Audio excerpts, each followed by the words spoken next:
2200 signatures, largement suffisantes pour obliger la Ville à tenir un référendum d'ici la fin août. 900 000 $, trop onéreux pour le Conseil. Il préfère renoncer au règlement d'emprunt de 3,7 millions de dollars et plutôt embaucher un expert qu'il veut le meilleur dans son domaine au Québec, qui réalisera une étude sur les coûts réels et les frais récurrents d'une nouvelle salle de spectacle. Dans son prix, je veux qu'il vienne rencontrer des groupes, aller voir le monde qui vont en faire appel, venir l'expliquer pour avoir des réponses. Ultimement, le maire Tremblay et le Conseil remettront la décision entre les mains du citoyen. Si le citoyen, après avoir eu toutes ces informations, il sait combien ça coûte, il sait tout, il en veut une pareille, une salle, ben, faites-moi confiance, puis faites confiance au conseil municipal, il va en avoir une. La réfection de l'auditorium du Four, 10,4 millions, dont 4 financés par Québec, devait débuter la semaine prochaine après 4 ans de discussion.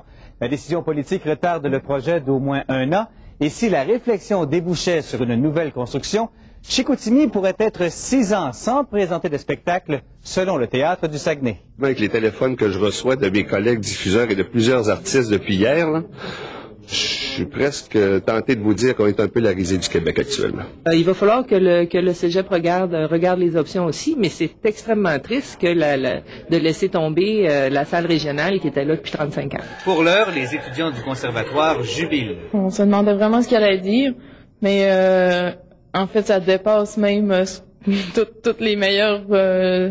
tous les meilleurs scénarios qu'on s'était fait. Québec assure que sa subvention de 4,2 millions sera toujours disponible pour la réfection. Impossible de savoir si elle sera indexée à l'inflation. Et dans le cas d'une nouvelle salle, tout le processus sera repris à zéro. Jean Houle, TVA, Saguenay.